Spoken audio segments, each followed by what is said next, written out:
Cyber സെക്യൂരിറ്റിയുടെ road map എന്താണ് എന്നാണ് നമ്മൾ നോക്കുന്നത്.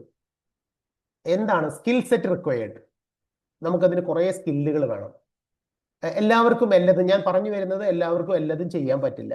ഇപ്പൊ സൈബർ സെക്യൂരിറ്റിക്ക് വലിയ ജോലി സാധ്യത ഉണ്ട്, ലക്ഷക്കണക്കിന് സാധ്യത ഇനി വരുന്ന ആളുകളിലുണ്ട്, അടുത്ത കൊല്ലങ്ങളിലൊക്കെ ഉണ്ട് എന്നൊക്കെ ഞാൻ പറഞ്ഞു. പക്ഷെ അതേസമയം അത് നോക്കി അത് കണ്ടിട്ട് നമ്മൾ ഇനി ആ സൈബർ സെക്യൂരിറ്റിയുടെ കോഴ്സിന് പോയി ജോയിൻ ചെയ്യുക എന്ന് പറഞ്ഞാൽ പറ്റില്ല. അതിന് ഈ പറയുന്ന കുറെ problem solving, critical thinking, detailing, communication skills, database management, programming language, അങ്ങനെ തുടങ്ങി ഒരുപാട് കാര്യങ്ങളിലുള്ള ഗഹനത, നിങ്ങൾ അതിനുള്ള അറിവ് നിങ്ങൾക്കുണ്ടോ എന്നുള്ളതാണ് വിഷയം. മാത്രമല്ല അതിന് ചില സർട്ടിഫിക്കേഷൻ കോഴ്സുകൾ നിങ്ങൾ പാസ്സാകേണ്ടതുണ്ട്. അതിന് ഒരു സർട്ടിഫിക്കേഷൻ കോഴ്സിന്റെ പേരാണ് CEH, സർട്ടിഫൈഡ് എത്തിക്കൽ ഹാക്കർ എന്ന് പറയുന്ന ഒരു കോഴ്സ് എടുക്കാൻ പറ്റും. അതുപോലെ തന്നെ ഒഫൻസീവ് സെക്യൂരിറ്റി OSCP എന്ന് പറയുന്ന കോഴ്സ് സർട്ടിഫിക്കറ്റ് എടുത്താൽ ആണ് ജോലിക്ക് സാധ്യതയുള്ളത്. അതിന്റെ സിലബസ് ആണ് ഇത്, വായിക്കാൻ വേണ്ടിയിട്ടല്ല, വെറുതെ അതിന്റെ സിലബസ് കിട്ടിയപ്പോൾ ഞാനതൊന്ന് കോഴ്സിന്റെ ഔട്ട്ലൈനും ഡീറ്റെയിൽസും ഒക്കെ ഞാൻ ഇട്ടു എന്ന് മാത്രമേ ഉള്ളൂ. അത് AI ഇന്റഗ്രേറ്റഡ് ആയിട്ടുള്ള കാര്യങ്ങൾ കൂടി നമ്മളത് പഠിച്ചാൽ മാത്രമേ ഇപ്പം മുന്നോട്ട് പോകാൻ പറ്റുള്ളൂ. അപ്പൊ അതുകൊണ്ട് അത് മുൻകൂട്ടി കണ്ടുവയ്ക്കുക. നിങ്ങളുടെ ചെറിയ ക്ലാസ്സുകളിലാണെന്ന് നിങ്ങൾ ഉള്ളത് എന്നൊക്കെ പ്രശോഭ് സാർ എൻ്റെ അടുത്ത് പറഞ്ഞിട്ടുണ്ട്. പക്ഷെ ഇങ്ങനെയൊക്കെ ഉണ്ട്, എന്താണ് സാധ്യത എന്നുള്ളത്, അതിന്റെ കരിയർ പാത്ത് വേ ബിൽഡ് ചെയ്യേണ്ട കാര്യങ്ങളാണ് ഞാൻ പറഞ്ഞുകൊണ്ടിരിക്കുന്നത്. അപ്പോൾ പിന്നെ അതിലെ കരിയർ പ്രോസ്പെക്ട്സ് എന്താണ്? ജോബ് ടൈറ്റിലുകൾ ഒന്ന് നോക്കൂ. Security architect, information technology manager, senior security consultant, അങ്ങനെ തുടങ്ങി പല ജോബുകളും പല പൊസിഷനുകളും വലിയ ശമ്പളമുള്ള സാധ്യതകളുള്ള ജോലികളൊക്കെ അതിലുണ്ട് എന്നുള്ളത് മനസ്സിലാക്കി വെക്കുക. ഇപ്പോൾ പിന്നെ ഇന്ത്യയിൽ ഉള്ള കമ്പനികൾ, ടോപ്പ് കമ്പനീസ്, HCL, ഇൻഫോസിസ് പോലെ, എക്സെഞ്ചർ, IBM, ടാറ്റ കൺസൾട്ടൻസി പോലുള്ള സ്ഥാപനങ്ങൾ ഇത്തരം ആളുകളെ നിരന്തരമായിട്ട് റിക്രൂട്ട് ചെയ്യുന്നുണ്ട്. അപ്പൊ എവിടെയാണ് ടാർഗറ്റ് ചെയ്യേണ്ടത് അത്തരം ആളുകൾ എന്നുള്ളതാണ് ഞാൻ പറയുന്നത്. അപ്പൊ ഇത് ഞാൻ പറഞ്ഞു വന്നതിന്റെ ഒരു മെത്തഡോളജി മനസ്സിലായോ നിങ്ങൾക്ക്? ഞാൻ എങ്ങനെയാണ് ആ റൂട്ട് കൊണ്ടുവന്നെന്നുള്ളത്. നമ്മൾ കോംപ്രിഹെൻസീവ് ആയിട്ടൊരു കാര്യത്തെക്കുറിച്ച്, എത്തിക്കൽ ഹാക്കിംഗ് ആണെങ്കിൽ, അല്ലെങ്കിൽ ഹാക്കിംഗ് ആണെങ്കിൽ, അല്ലെങ്കിൽ സൈബർ ക്രൈം ആണെങ്കിൽ, അതിന്റെ എല്ലാ വശങ്ങളെക്കുറിച്ചും നമുക്ക് ഒരു സാമാന്യം നല്ല ബോധം ഉണ്ടായിരിക്കണം. എന്നിട്ടാണ് നമ്മൾ അത് അനലൈസ് ചെയ്ത് നമുക്കതിൽ എന്തെങ്കിലും പറ്റുമോ എന്ന് ചിന്തിക്കണം. ഇപ്പോൾ ഇനി കരിയർ ഹാക്ക്, ഇതുമായി ബന്ധപ്പെട്ട കരിയർ ഹാക്കിനെ കുറിച്ചാണ് ഞാൻ പറയുന്നത്. കരിയർ ഹാക്ക് എന്ന് പറഞ്ഞാൽ ഞാൻ പറഞ്ഞു, ചില ഷോർട്ട് കട്ടുകളാണ്, ചെറിയ ചെറിയ ജോലി സാധ്യതകൾ ഉണ്ടായിരിക്കുക, നമുക്ക് താൽക്കാലികമായിട്ട് ചില പണം ഉണ്ടാക്കാൻ സഹായിക്കുന്ന ചില കാര്യങ്ങളാണ്. സൈബർ സെക്യൂരിറ്റി കൺസൾട്ടന്റ് ആയിട്ട് നമുക്ക് വർക്ക് ചെയ്യാൻ പറ്റും. ബഗ് ബൗണ്ടി പ്രോഗ്രാമിന്റെ ഭാഗമാകാൻ പറ്റും. What is bug bounty program? കേട്ടിട്ടുണ്ടോ നിങ്ങൾ? ഇല്ലെങ്കിൽ ഒന്ന് സെർച്ച് ചെയ്ത് നോക്കൂ. വാട്ട് ഈസ് ബഗ് ബൗണ്ടി എന്ന് പറഞ്ഞാൽ? എത്തിക്കൽ ഹാക്കേഴ്സ് ഒരു റിപ്പോർട്ട് കൊടുക്കുമ്പോൾ അത് കറക്റ്റ് ആയിട്ട് ഫൈൻഡ് ചെയ്യണ എത്തിക്കൽ ഹാക്കേഴ്സിനെ റിവാർഡ് ചെയ്യുന്ന ഓർഗനൈസേഷൻ. ഓക്കെ, ഏകദേശം ശരിയായിട്ട് വന്നിട്ടുണ്ട്, മുഴുവനായിട്ട് കറക്റ്റ് അല്ല. ഒന്നുകൂടി ക്ലാരിഫൈ ചെയ്ത് പറയാൻ പറ്റിയ? യെസ് അനുഗ്രഹ, പറയൂ. സോഫ്റ്റ്വെയറിലെ സുരക്ഷയ്ക്ക് നിർത്തുന്നതാണോ? വീഴ്ചകളെ ഇതാക്കാൻ വേണ്ടിയിട്ട്? സുരക്ഷ, അതായത് സോഫ്റ്റ്വെയറുകളുടെ സുരക്ഷാ പ്രശ്നങ്ങൾ, അതിലെ വീഴ്ചകൾ കണ്ടെത്തി അതിന് പരിഹാരം നിർദ്ദേശിക്കുന്നതാണ് പിന്നെ ഈ ബഗ് ബൗണ്ടി പ്രോഗ്രാം എന്ന് പറഞ്ഞാൽ. പ്രധാനപ്പെട്ട എല്ലാ കമ്പനികളും അത് ചെയ്യുന്നുണ്ട്. എലോനയ്ക്ക് 2 മാർക്കും അനുഗ്രഹയ്ക്ക് 3 മാർക്കും കൊടുക്കൂ പ്രശോഭ്.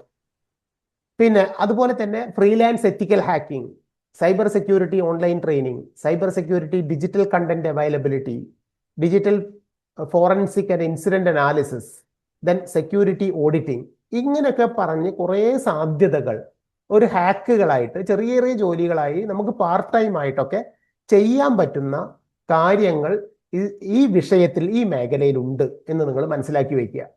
അപ്പോൾ അതിൽ ഇൻട്രസ്റ്റ് ഉണ്ടെങ്കിൽ, അതിനുള്ള പൊട്ടൻഷ്യൽ നമുക്കുണ്ടെങ്കിൽ അതിലേക്ക് പോകാം, അല്ലെങ്കിൽ അതിലേക്കൊന്നും പോകാൻ പാടില്ല. കാര്യം മനസ്സിലാക്കിയേ വേണ്ടൂ.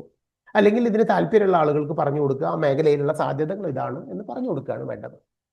പിന്നെ അതുപോലെ തന്നെ സൈബർ സെക്യൂരിറ്റിയുടെ കണ്ടന്റ് റൈറ്റിംഗ് എന്ന് പറയുന്നത്, കണ്ടന്റ് ക്രിയേഷൻ ഒരു വലിയ മേഖലയാണ്. നേരത്തെ പറഞ്ഞ പോലെ നിങ്ങൾക്ക് അതിനുള്ള ഒരു കഴിവുണ്ടെങ്കിൽ, നിങ്ങൾ ധാരാളമായി വായിക്കുകയും എക്സ്പീരിയൻസ് ചെയ്യുകയൊക്കെ ചെയ്യുന്നുണ്ടെങ്കിൽ നിങ്ങൾക്ക് ആ മേഖലയിൽ കൂടി ഒന്ന് കൈവയ്ക്കാവുന്നതാണ്. അടുത്തതാണ് ഇതിന്റെ തുടർച്ചയായിട്ട് പറയാനുള്ളത് സൈഡ് ഗിഗ് ഓർ സൈഡ് ഹസിൽ എന്ന് പറഞ്ഞാൽ എന്താണ്, അത് തമ്മിലുള്ള വ്യത്യാസം എന്താണ് എന്ന് പറയാൻ പറ്റുമോ ആർക്കെങ്കിലും? പറഞ്ഞോളൂ, എലോനെ പറഞ്ഞോളൂ. ആരാണ്? അനുഗ്രഹ പറഞ്ഞോളൂ.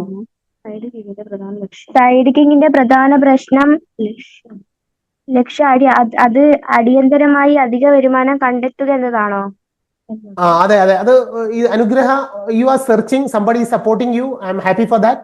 പക്ഷെ അത് ഫ്രെയിം ചെയ്യുമ്പോൾ കുറച്ചുകൂടെ സ്വന്തം ഭാഷയിലാക്കണം. പറഞ്ഞത് ഏകദേശം കറക്റ്റ് ആണ്. പിന്നെ അതിന്റെ സ്വഭാവം. ആ, അനുഗ്രഹനെ ആരാ അവിടെ ഹെൽപ്പ് ചെയ്യണത്? അമ്മയാണ്. അമ്മ. വെരി ഗുഡ് അമ്മ, താങ്ക് യു സോ മച്ച്. അങ്ങനെ കൂടെ ഇരിക്കണം കുട്ടികളുടെ. ഞാൻ അങ്ങനെ സപ്പോർട്ട് ചെയ്യുന്ന ഒരാളാണ്, അതുകൊണ്ടാണ് പറയുന്നത്. കാരണം ഇത്തരം കാര്യങ്ങൾ അമ്മമാരും അച്ഛന്മാരും ഒക്കെ പഠിക്കണം. അപ്പോഴാണ് കുട്ടികൾക്ക് കാര്യങ്ങൾ എങ്ങനെയാണ് അവലോകനം ചെയ്യേണ്ടത് മനസ്സിലാവുക. അപ്പം പറയൂ അനുഗ്രഹ. ഇതിന്റെ സ്വഭാവം ഒരു പ്രത്യേക പ്രൊജക്റ്റോ അല്ലെങ്കിൽ ഒരു സമയത്തേക്കുള്ള ജോലിയോ ഒരു സമയത്തേക്കുള്ള ജോലി എന്നുള്ളതാണ്. It's typically a job you do for someone else to earn extra money. ഒരു ഒരു ഒരു ഘട്ടത്തിലേക്ക് കിട്ടുന്നതിന് ഒരു കുറച്ച് സമയത്തേക്ക് കിട്ടുന്ന ഒരു ഇൻകത്തിന് വേണ്ടിയിട്ട് നമ്മൾ ചെയ്യുന്ന ഒരു കാര്യം അതാണ്. അപ്പോ പ്രശോഭ്, അനുഗ്രഹിക്ക് 2 മാർക്സ് കൊടുക്കൂ. Then what is side hustle, guys? Side ഹസലിന്റെ സ്വഭാവം, ഇതിനൊരു ബിസിനസിന്റെ സ്വഭാവം ഉണ്ടാകും. പിന്നെ കൃത്യമായിട്ടുള്ള ഒരു ആസൂത്രണം, പിന്നെ നിശ്ചയവും ആവശ്യമായിട്ട് വരാം. ഓക്കെ എലോൻ എന്താ പറയുന്നത്? എലോന പറയൂ. നമുക്കൊരു മെയിൻ ജോബ് ഉണ്ടാവുമല്ലോ, സോ അതിന്റെ കൂടെ നമുക്കൊരു സെൽഫ് ഇൻകമിന് വേണ്ടിയിട്ട് നടക്കണ ഒരു ആക്ടിവിറ്റി അല്ലെങ്കിൽ അങ്ങനത്തെ ഒരു സൈഡ് ഹസൽ. അതാണ് side hustle. This is more correct. And Anugraha getting 1 mark, Elona getting 3 marks. അപ്പൊ സൈഡ് ഹസൽ എന്ന് പറഞ്ഞാൽ എക്സ്ട്രാ ഇൻകം ആണ്, alternate money on the side. ഒരു മൂൺലൈറ്റിംഗ് പോലുള്ള കാര്യങ്ങളുമായിട്ട് ബന്ധപ്പെട്ടിട്ടും സൈഡ് ഹസൽ എന്ന് പറയാം. മൂൺലൈറ്റിംഗ് എന്നുള്ളത് നിങ്ങൾ സെർച്ച് ചെയ്താൽ മതി, എഴുതി വെക്കണം, ഞാൻ അത് പറയുന്നില്ല, നിങ്ങൾ അത് നോട്ട് ചെയ്ത് വെക്കൂ. ആൻഡ് ഇത്തരത്തിലുള്ള മറ്റൊരു സൈഡ് ഇൻകം കിട്ടുന്നതിനുള്ള കുറച്ചുകൂടി പ്രൊഫഷണൽ ആയിട്ടുള്ള സംവിധാനം. അതിൻ്റെ ഒരു എക്സാമ്പിൾ ആണ് ഞാൻ ഈ പറയാൻ പോകുന്നത്.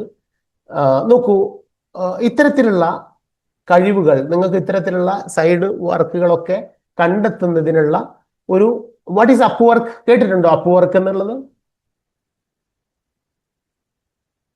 എന്താണ് സർ അപ്പ് വർക്ക്?